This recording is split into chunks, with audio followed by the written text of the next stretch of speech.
Good morning.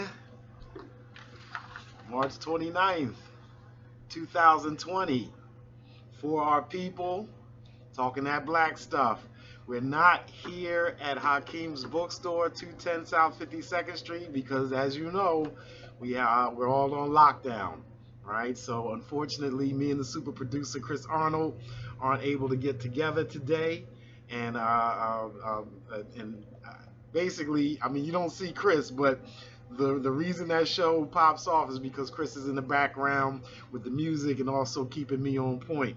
So we're going to try to do this without the brother today, and it may be a little bit of a truncated version of For Our People, but we're going to talk that black stuff every Monday at 11 a.m.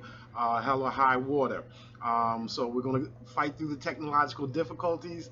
This is forcing me, a 49-year-old, soon-to-be 50-year-old man, to get more comfortable with technology. So this is actually the first time I'm shooting this video over the phone. So we're not live, but I'm going to shoot this video over the phone, send it to Chris, and hopefully he's going to get it up on the website, and we're going to try to get it in by 11 a.m. So even if you can't interact with me directly, which I love, shout out to Miss Woody, shout out to Nefertiti Moore, shout out to Rhonda Ryan, all the people that come through every week. And we hope to be able to construct a way for us to do it live in the coming weeks, because we're going to get through this, and Hakim's is going to be just as strong as ever as we get out of it. But during it, we're going to continue to be for our people.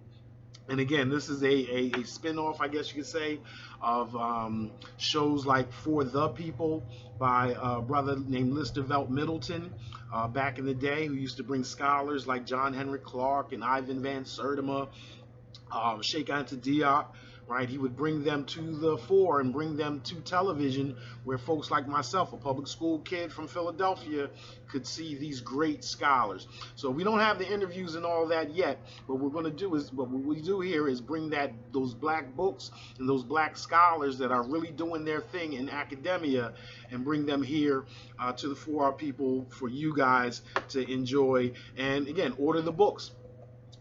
Even though we're not in effect right now, we can still order those books for you, ship them out to you. So make sure you contact us at hakimsbookstore.com. Hakim's Bookstore on Instagram, Hakim's Bookstore on Facebook, Hakim's Bookstore on Twitter. We're on social media. So again, the brother Chris Arnold, Princess Yvonne, they're a little more adept with technology than I am. So, but I'm going to catch up. Right, I'm going to use this opportunity to try to catch up, and that's what we're talking about. Right, we're talking about the theme of this show, or the series of shows leading up to basically Tax Day, or April 16th, is black business building. Right, we can use this time when when a lot of us are off and homeschooling our kids. We can use this as an opportunity to not only create our own business / escape from the plantation plans, but we can also include our children in it. And that can be a lesson, right, as far as our homeschooling. So your whole day could be all about plotting your business and including your kids in that. And that is absolutely educational, right? Teaching your kids, having them hands-on with you creating your business plan, which is what we're going to talk about today, or even your personal finances, which we kind of talked about last week. I know we didn't get to meet, but we did shoot a little bit of a video, and I'll rehash that today. But even your kids hanging out with you, doing the bills, strategizing on your own personal finance, that's educational. That's information. That's the stuff that they need. So we're going to continue that theme this week, along with talking about new black books that are out there, or at least new books that are of interest to black folks out there, even though we're not going to be able to talk about the brand new books that are in the store this week, right? When it comes down the bottom line, right, we're doing this for Hakim's Bookstore, so we need to highlight those books that are in the store. But for this little hiatus, we're gonna have to talk about. I'm gonna have to try to get you excited about some of these scholarly books and have you call into us and have us order them for you and ship them out to you. Maybe that's the wave of the 21st century, and we're all gonna get with it. And since I'm home, I'm sorry, I get to drink tea and be lounging and all that other stuff. So I'm gonna try to get used to that, and maybe it'll get too good to me. So let's start with a shout out. Let me shout out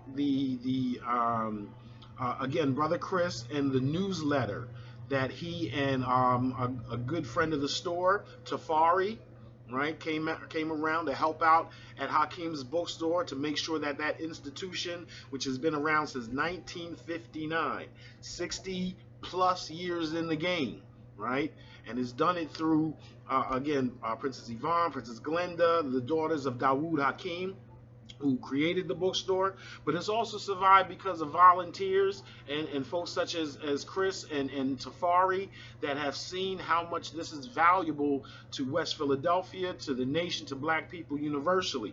So I want to shout out to those brothers for putting together a newsletter that they're going to publish very shortly, a bi-monthly newsletter to highlighting the things that are new at Hakim's, the events that we are going to put on, along with other events going on in West Philly.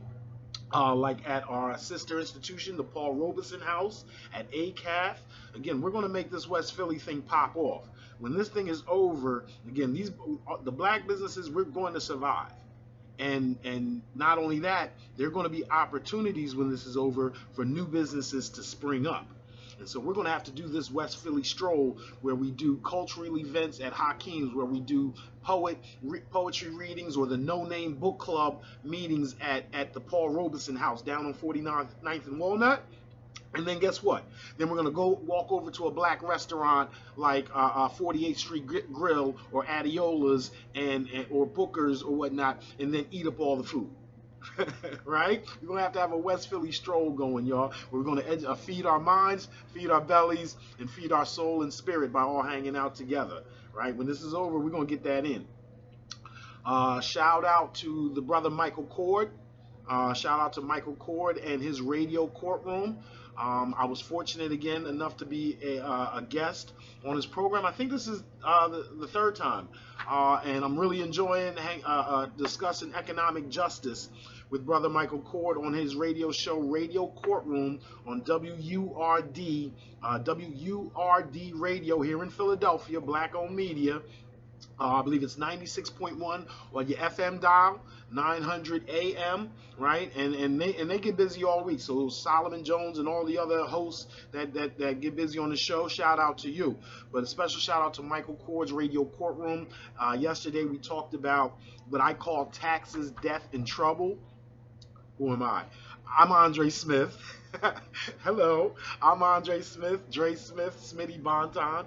I am a former law professor for 15 years at American Association of Law School institutions, Florida International, Howard University, Penn State, and whatnot. I'm the author of a few different books, tax law and racial economic justice, and the one I was discussing more or less on Michael Cord's show, Taxes, Death, and Trouble.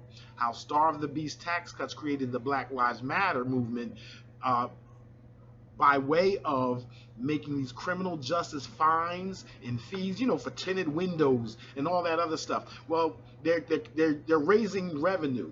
These are taxes. They're not just criminal justice things. They're taxes. They're raising revenue off of our backs by stopping us more often, we know, for marijuana, for tinted windows and all that. Then when we get to court, our fines that they give us are higher than they give to other people.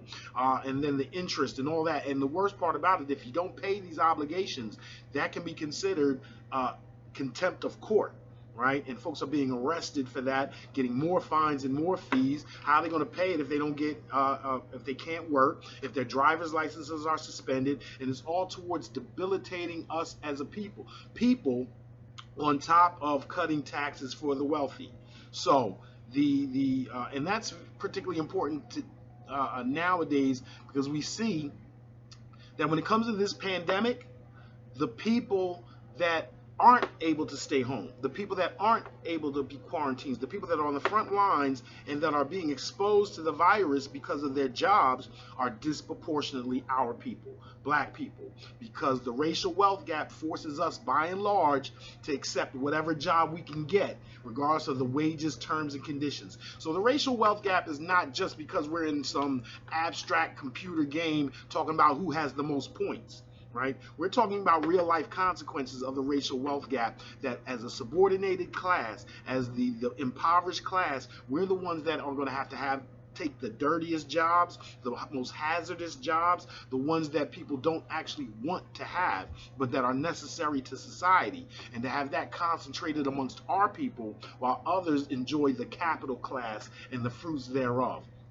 So again, shout out to the brother Michael Cord for allowing me to talk about that on his radio show yesterday on Sundays, 11 to 1 o'clock. 11 to 1 o'clock, Radio Courtroom, WURD 96.1, 900 on your AM dial, Michael Cord. Shout out to that brother, the attorney Michael X.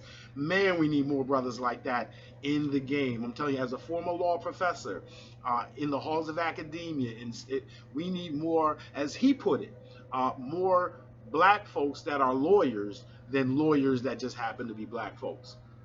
All right. So again, we're adjusting, right? Everybody's making adjustments with respect to this pandemic. We're trying to get more technologically savvy here.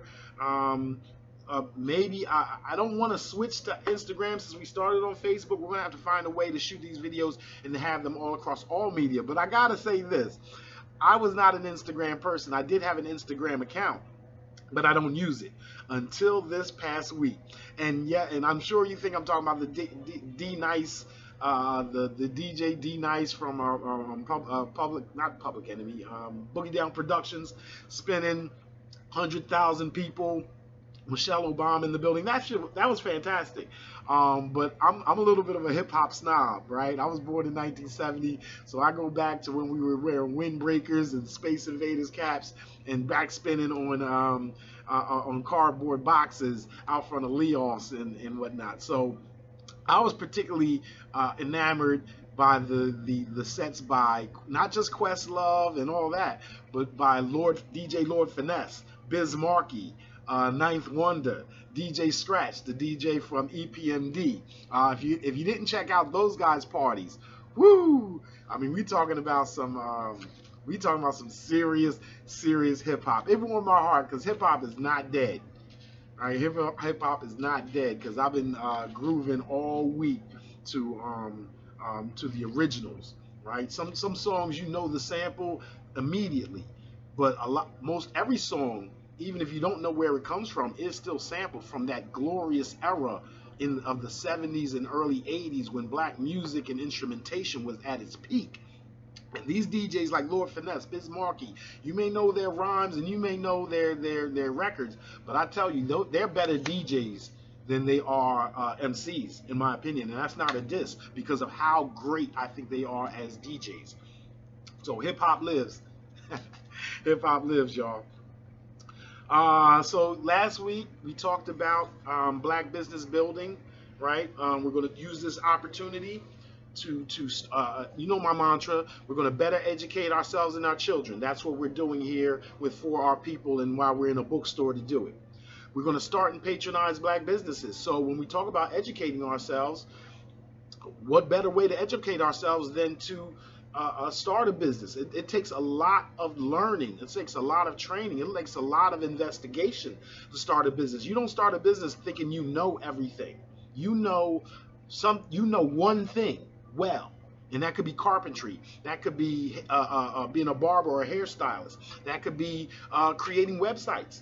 But being a business owner means you have to know about rents, you have to be licenses, trademarks, you have to know a bunch of things. Now you can hire people to do it, but if you can't answer, you have to know what to hire people to do. You have to know the right questions to ask, to how to have a conversation with them, right?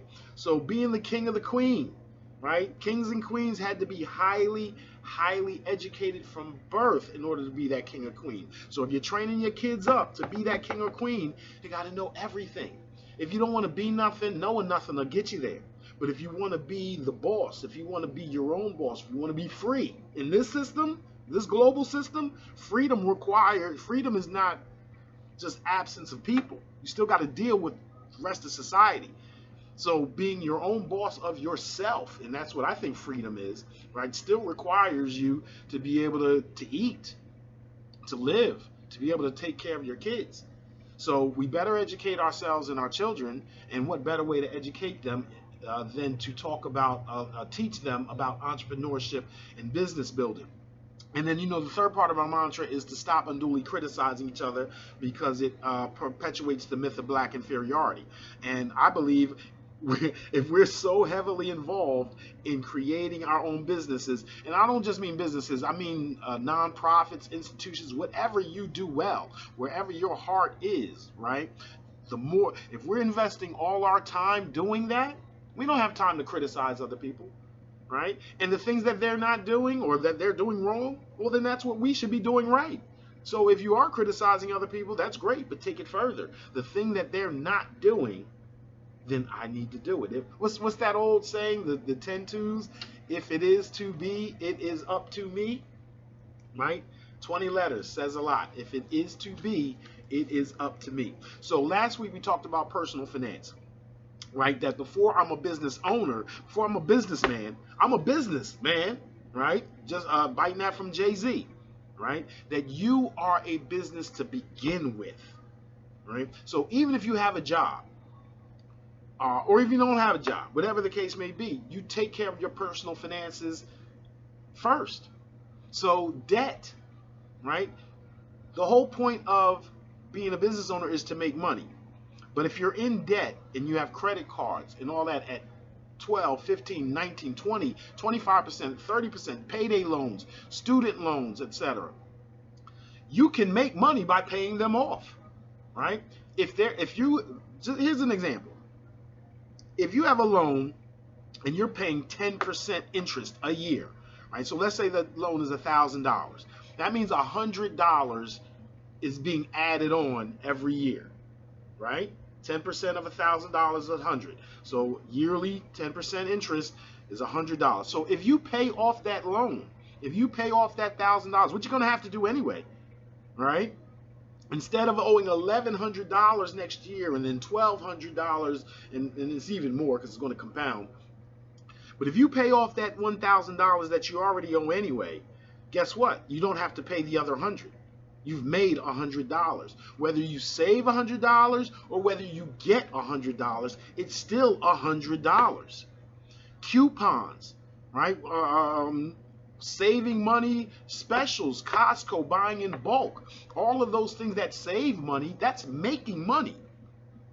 Changing your lifestyle to cooking your food at home versus eating out all the time. It's not just healthier, it's more economically efficient. So before we start this big old super business, we can improve our health, we can improve ourselves, we can improve all that and make money by saving money. Right? So before I'm a businessman, I'm a businesswoman, right? And you can make money by saving that dough, right? So before we start a business, let's take care of our personal finances first. And also, when I start a business, I'm going to need employees, I'm going to have investors and all that. And how are they going to, and if my personal life is a shambles, then how do I look amongst them? I'm not going to get good employees. I'm not going to get good investors. I'm not going to get loans and whatnot if people are looking from the outside in and they say you can't even run your life. How are you going to run a whole business?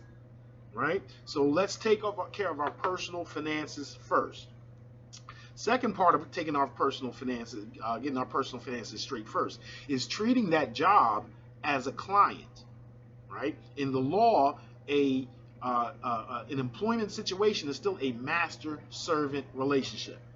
Right? It's still a master-servant relationship. No different than a peon or a serf that we hear about in Europe, in old school Europe, right? You more or less belong to the job, right? But that's legally, right? Just like letter from Birmingham jail from Martin Luther King. Our brains, whatever is legal is not what it is. Slavery was legal, doesn't mean it was just. So you don't have to accept what is legal as quote unquote true or overarching or whatnot. And I say that to say is just because you have a job, you don't have to treat it that way. You can treat your job as if that job is just your first client, right? I'm sorry. So the job is just your first client. Your boss is not your boss. He's not your master. Your boss is your client, right? And so your relationship to the relationship between client and vendor, right? I perform a service for which you pay me, but we deal with each other as very respectful. I'm not going to disrespect my client.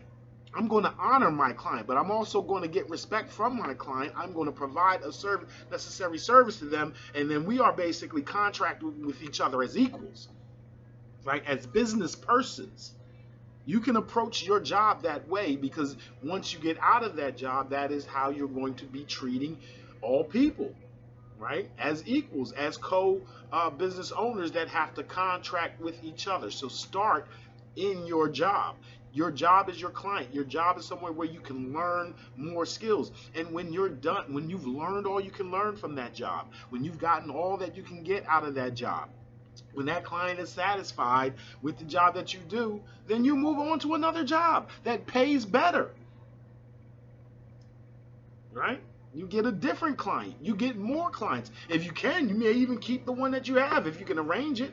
I've done that before. Right? In my younger days, in my early 20s, I used to fix copiers and do filing downtown for a crew called Wright Associates or something like that. And once I got so good at my job that it didn't take me 40 hours to do it during the week, I told them that I would like them to fire me, or I would quit, and then they would hire me back as a contractor and pay me more or less the same amount. And that way they didn't have to pay payroll taxes or other medical insurance and all that other stuff. Just give me the check. And it only takes me now 20 hours to do what I did in 40. And with those other 20 hours, I can take on another client, make double the money. So not every job is going to allow you to do that. But the point being, treat your job as if it is a business. That your boss or whatnot is just your client, and you will have other clients. I'm not going to necessarily stick with this client for the whole rest of my life and assume that this client is going to take care of me. No, I'm going to use this client they're going to pay me hopefully what I'm worth, and if not, I'm going to move on to another client. And this job is going to be something fulfilling and going to teach me, and I'm going to learn and build my skills, or else I'm going to move to something else that's more fulfilling and teach me more skills so I can serve more clients and my business can grow. So that's what we talked about last week. We're going to talk a little bit more about formation this week, right? We're going to talk about that was to get you inspired, but this week we're going to talk a little more directly about how we can use this time to create our business plan, right? Because if we can create our business plan, again, we can not just use our own money to fund this business. If we have a super tight business plan, that's when we can attract investors. That's when we can attract lenders or whomever, and crowdfunding, right? If people see that this is going to work, not just something in your mind, well, then they're more apt to join. So we're going to talk about that in a second or in a couple of minutes. But again, what is our purpose here? To talk about black books, right? So we're all about education. We're all about learning. We're going to use this time to our benefit. But the basic thing when we're talking about for our people, the biggest thing I'm trying to do here is bring black scholarship to the people. And therefore, let's talk about some books, right?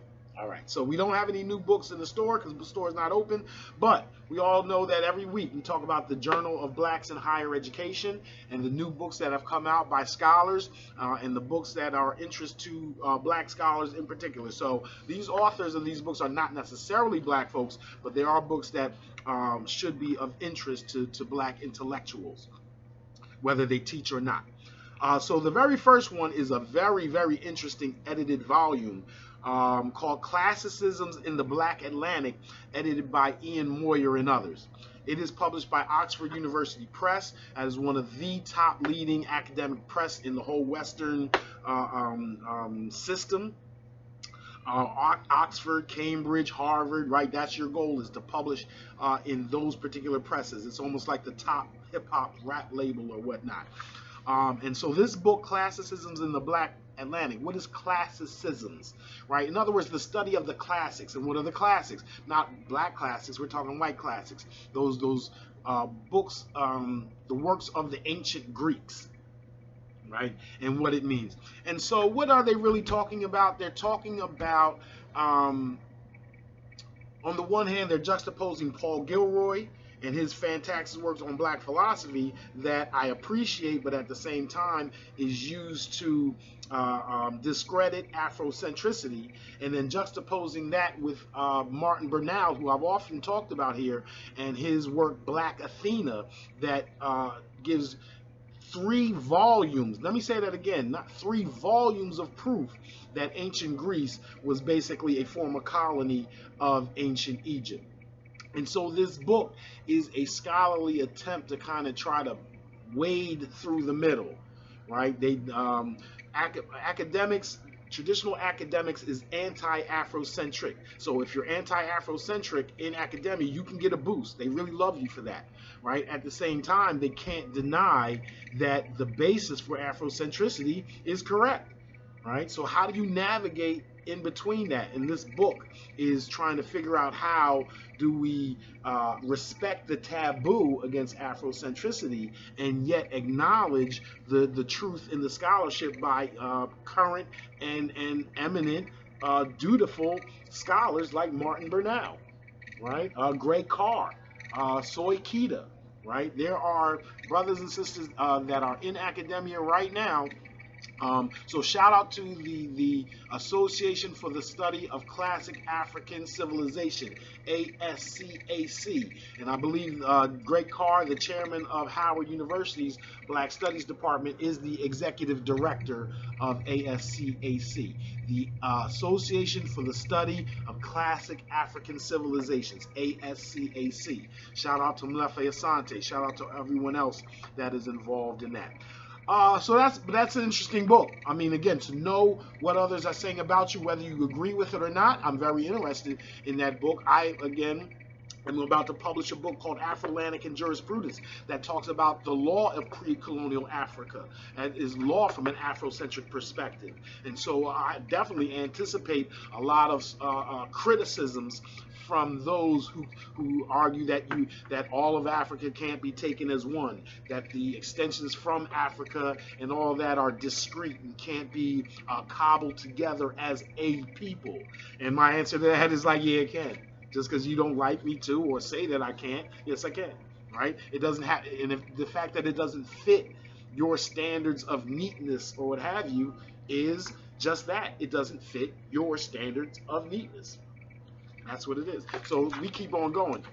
All right, so enough of that. Another book that came out this week, Immaterial Archives, an African Diaspora Poetics of Loss by Jenny Sharp, Northwestern University Press. Another book that came out this week, Sensuous Knowledge, a Radical Black Feminist Approach for Everyone by Minna Salami. That's interesting. A radical black feminist approach for everyone. Again, I don't consider myself I know there are men that consider themselves feminists. I believe I support black women. I love black people, and black women are black people. So I love them and support them and want them to succeed. And as a matter of fact, I'm going to talk about how I very much want Kimberly Crenshaw. If I'm going to get off my butt to vote for Joe Biden, and I'm going to need a commitment to Kimberly Crenshaw, who is probably the leading black feminist. I need a commitment to her being on the Supreme Court because I know she's a fighter, right? I may not agree with her on every single subject, but I know when it comes to dueling with Gorsuch and Kavanaugh and Alito and Roberts, the conservatives on the court, I know she's wicked with the pen. The Supreme Court is all about emceeing. And you got to be wicked with the pen to basically battle with those others with these judicial opinions. And the person with the wickedest rhymes, the wickedest judicial opinion, that's what we're looking for in academia. So Kimberly Crenshaw, wicked with the pen, right? One of the illest out there. And we need that caliber of person on the Supreme Court, not just somebody we know and that we respect. That's great. Obama on the Supreme Court, Michelle Obama on the Supreme Court. That's wonderful symbolically. But let me tell you, the Supreme Court is an institution that is competitive, right? It's political, and it requires somebody with absolute brilliance on it. Not common brilliance, uncommon brilliance. That's Kimberly Crenshaw of UCLA, the inventor of the term intersectionality. Has a whole school of thought based on her work called intersectionality. And despite the people that criticize black feminists, she is the first person I've ever read in a law review article refer to racism as a system of white supremacy. So shout out to Frances Cress Welsing, who was the first author in the ISIS papers that I've encountered in my life that talked about dismantling a system of white supremacy, and also to Kimberly Crenshaw, who was the first law professor. I'm a Derek Bell fan, but Derek Bell did not talk about dismantling white supremacy. Kimberly Crenshaw did. Okay.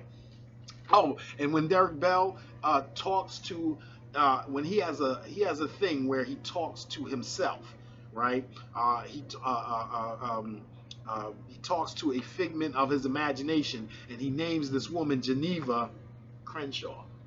Anyway. So Sensuous Knowledge, a radical black feminist approach for everyone by Minna Salami. Now here's a book that a lot of you should have may want to call the bookstores for. When we talk about economic justice, a national economic plan for African Americans and community renewal by Ralph Steele. Let me say that again. A national economic plan for African Americans and community renewal by Ralph Steele. There's a lot of people talking about a black agenda. Right, which should be the black agenda. Well, let me tell you something. If your black agenda is strictly relying on politics, I don't consider that a black agenda. We have to be politically engaged. It's not a choice between politics and economics and other social spheres. It has to be all-encompassing. It has to be broad and panoramic, our strategies. Right? So part of the black agenda has to be what we are going to do for self. And also what are we going to demand of the government to help support us doing for ourselves. So a national economic plan for African Americans and community renewal by Ralph Steele. You can do that and still fight for reparations. There's no choice. You can have a bit. As a matter of fact, how can you fight for reparations if you don't have businesses, black businesses, putting up cash to print flyers, to lobby, to have offices? Right, I work for the NAACP, I work for the DNC, and you have to keep the lights on. Activists have to have capital. This choice between capital and political engagement, it's a false choice. We got to do it all. All right. And Justice for All, Arthur Chaskalson and the Struggle for Equality in South Africa by Stephen Ellman. We know Marcus Garvey. Some of us know Stephen Biko. But there's a whole Winnie Mandela, right? But there are a whole host of South African activists, just like there's a whole host of African American activists, just as there's a whole host of Caribbean black Caribbean activists and whatnot that we need to know about. And so Justice for All, Arthur Chaskalson and the Struggle for Equality in South Africa, a new book coming out. That's wonderful. And then the last book, the one that I'm most excited about, Black Panther in Exile, the Peter O'Neill story. And that is by Paul J. Magnarella of University Press of Florida. So again, if we're talking about black folks in America that have fought the good fight, that haven't gotten their recognition, here we have Black Panther in Exile, the Pete O'Neill story. All right, so that is our list of books from the Journal of Blacks in Higher Education: Classicisms in the Black Atlantic, Immaterial Archives, and African Diaspora Poetics of Loss by Jenny Sharp, Sensuous Knowledge, a Radical Black Feminist Approach for Everyone by Minna Salami, A National Economic Plan for African Americans Community Renewal by Ralph Steele, and Justice for All, Arthur Chaskelson and the Struggle for Equality in the South Africa by Stephen Ellman. And then finally, Black Panther in Exile, the Pete O'Neill story by Paul J. Magnarella out of University of Florida Press. All right, so just as we talked about that a national economic plan for African Americans Community Renewal, you know what my plan is. You know what my mantra is. Better educate ourselves and our children. Let's start and patronize black businesses, and let's stop unduly criticizing each other. We're going to accumulate that human and social, political, and financial capital. We're going to do it all. We have to do it all. We have no choice, right? We can either just try to individually find comfortable spaces within white supremacy, or we can be part of the agents for its dismantling. All right, so as part of that, let's continue this talk about black business building, right? Let's talk about how we're going to use this time during this pandemic, during this quarantine, to help build our own business, our own route to freedom, right? Personal and economic freedom. So, yes, some people can just go out and just start selling something. But an elaborate business, one that requires brick and mortar, or that requires investors, that is what so-called capital intensive, requires planning, right? You need to have a business plan. And let me say this.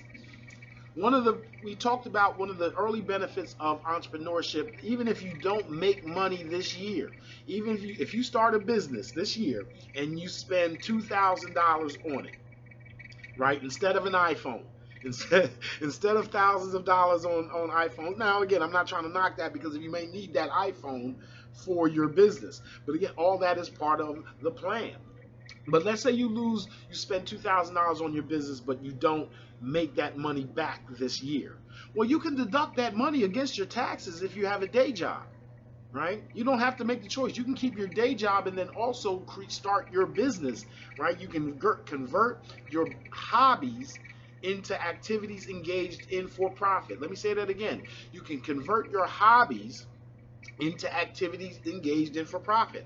I am a sportsaholic.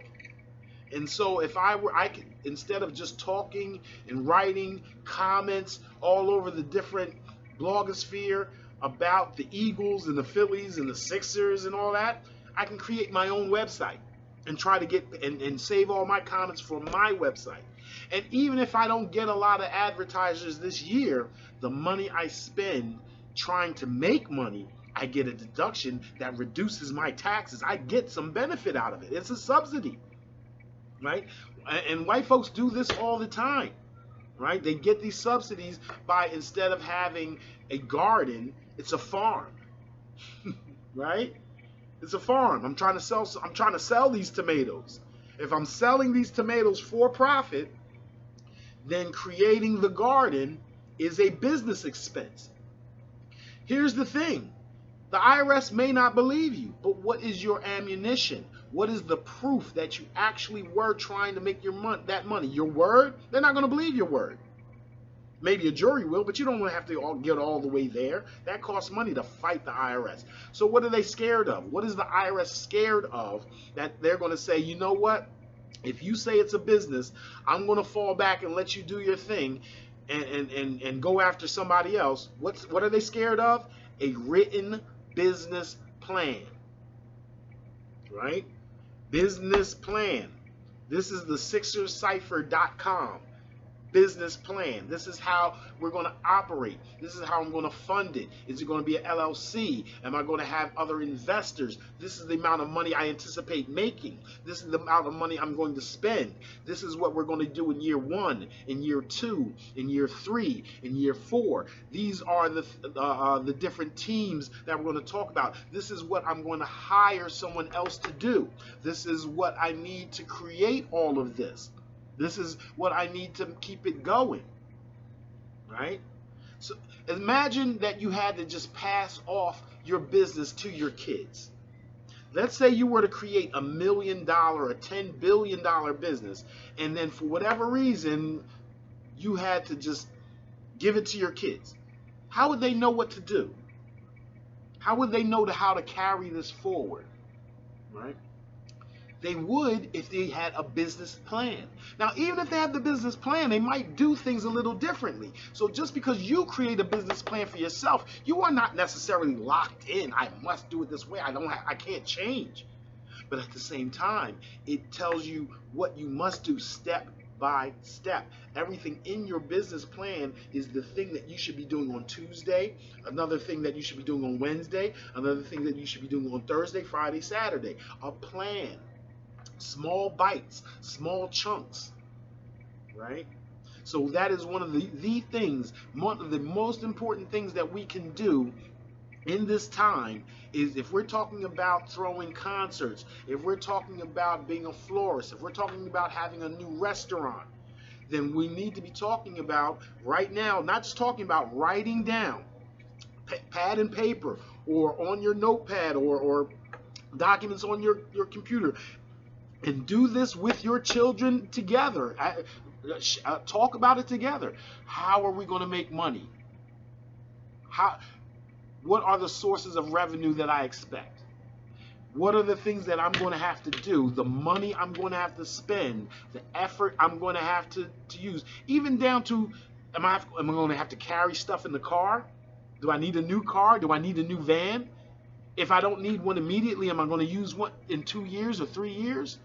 Take that stuff out of your brain and put it on the paper. It doesn't have to be proper English, right? Now, on the one hand, go online and find business plans that are already written. Why? You don't have to create something new if you don't want to. You can take business plans out there already and then just adjust, cut it, edit, copy and paste, and then edit it to make it more like yours. Well, I wouldn't do it this way, or I would do it that way, but that is a good idea, right? Take all those ideas. Ideas are free, right? What is not free, what is protectable as intellectual property is your writing, is your plan. That plan is copyright protected, right? Just like your lyrics in a song, right? That's copywritten because it's written down. And so will your business plan. Your idea that you say out of your mouth can be legally stolen. No one has to respect your idea as yours. They do have to respect your plan, written plan, as yours. Okay? So our first goal, our first goal is to get our personal finances together, right? So with our kids, we're going to talk about paying down loans and interest. We're going to talk about fully funding our 401k and having our employer match if that's what we have. We're going to talk about doing all the things that are financially correct to improve ourselves as a businessman or a businesswoman. But then after that, what we need to do is take it to the next step and have our with our kids start talking about seriously about how we're going to make money and all those wonderful ways we're going to make money. What do we have to do other than just wishing and dreaming to make it happen, right? To make it happen. So we're going to turn these dreams into reality. We know that ideas are not protectable. We're going to have the written word that can't be stolen, that is copyright protected, and then we'll move from there to trademark, right? We'll go from copyrights to trademarks to patent law. As a matter of fact, maybe we'll do that in show number 3 or show number 4. We're going to continue this series for while we're here, basically on lockdown, right? We're going to help do this project together so that we can come out of this better than we ever were before. And then after that, we can talk about partnerships, financing, and other type of more specific operations.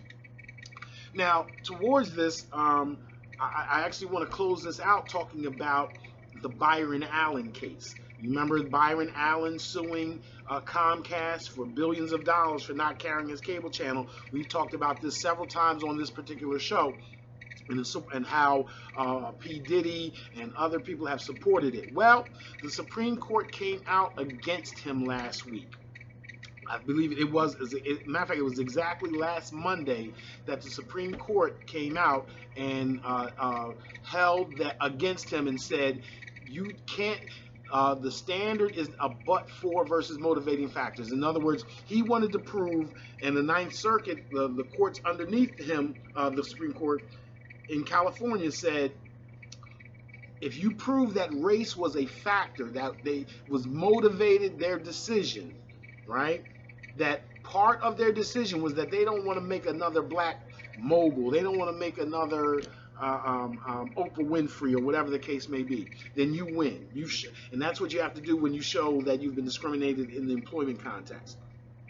The other side, and the Supreme Court agreed with them, the Trump administration agreed with this, was that no, you should have to prove that you would have gotten the contract except for the racism, right? A but-for standard. In other words, they send it back and they want proof like, you remember Trading Places, where Billy Ray Valentine or Eddie Murphy stood in a bathroom stall and caught the Duke saying, I don't want a nigger running my company, right? And that's why we're going to fire Billy Ray Valentine and send him back to the streets, right? That is the proof that the Supreme Court is saying is necessary to show that you were discriminated against in the contracting context, that you have the right to contract as white citizens.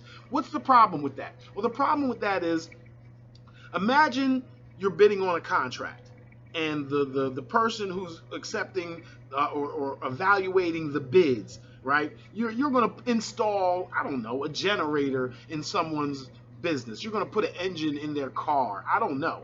But you're bidding, I can do this for X amount of dollars, and so are 5 other people bidding, right? So let's say the evaluator says, oh, I'm going to give 3 points for the college they went to or the high school they went to. I'm going to give 5 points. I've got this grid, right? I'm going to evaluate all this objectively, right? I'm going to give points for how long you've been in business. I'm going to give points for what the type of contracts and the other clients you've had. But I'm also going to have a grid that gives you high points for being white, low points for being black or Hispanic or Asian, right? They'll put it on a scale of 5. 5 for white, 4 for Asian, 3 for whatever. This person is racist, right? This person is racist. This has no business in our business world. And whoever is coming across this person is not given the right to contract as white citizens. But the Supreme Court would allow this. This opinion says that this is fine. So the only person that can sue is the person who would have gotten the contract. You have to prove that you would have gotten that contract but for the race. So the fact that they used race in there doesn't win. Doesn't win. You have to further prove that without a doubt, I would have gotten the contract. How are you going to prove that? They're always going to come up with some BS about why this other person did this or why this other person did that. And not only that, the Supreme Court will not even, the fact that you know that grid is available. You don't have the grid, but you know that grid is available. You know that grid is there. Somebody's told you that that grid is in existence. The Supreme Court will not allow you to plead the case and then go to discovery and force them to come up with those documents. That's what discovery is all about. And the Byron Allen's lawyer said, well, even if you use a but-for test, the more stringent test at the end of as the jury standard, at the very beginning, let me first show that it was a motivating factor. That way I can get to discovery and get the proof. But you won't even allow me to do that. And not only, and the worst part about it, every liberal justice signed onto it. Ruth Bader Ginsburg signed on to this. Stephen Breyer signed on to this. Alina Kagan signed on to that. Justice Sonia Sotomayor signed on to this. None of them stuck up for racial justice. The only one that wrote at least something on their own was Justice Ruth Bader Ginsburg. When they sent it back, she said, well, at least they should be able to prove that they were excluded from some part of the negotiation, right? She says that, imagine, all right, we're in the times of Corona. Let's say there's only 1 roll of toilet paper left, right? Let's say there's only 1 roll of toilet paper left, and the store has an auction. But they say, well, but no black people can be part of this auction. Well, under the standard, you have to prove that's still not enough. The Supreme Court is saying you have to prove that you would have won the auction. You have to prove that you were the richest man in the whole auction and you needed it the most and that nobody was going to ever outbid you. How are you going to prove that? So Ruth Bader Ginsburg at least says you had a right to negotiate. You had a right to bid. And that right to bid was not treated as white citizens, right? And that should still be illegal. Now, the majority of the court heard her and said, well, that's not the case we're dealing with right now, unless he can allege that on remand. So they're trying to save it. But guess what? Ruth Bader Ginsburg wrote that. Elena Kagan, Stephen Breyer, Justice Sotomayor, none of them agreed with her. None of them signed her opinion. It's amazing.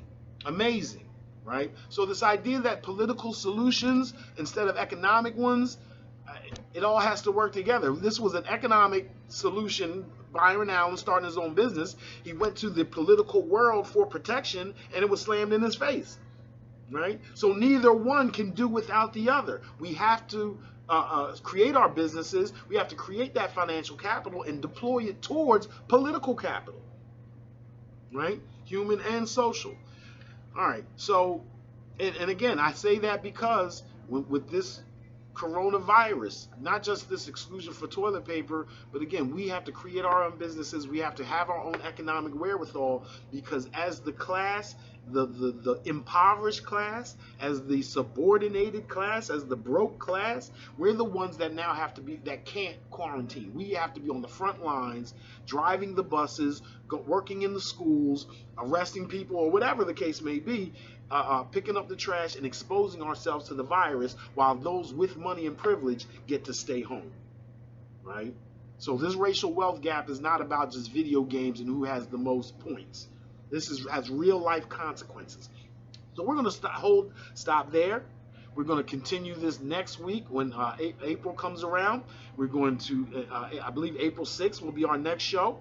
And until then, we're going to do the same thing. We're going to better educate ourselves and our children. We're going to start and patronize black businesses and institutions, and we're going to stop unduly criticizing each other. We're going to accumulate human, social, political, financial capital, because that is the revolution that will not be televised. Happy birthday, April 1st, to Gil Scott Heron. Hotep.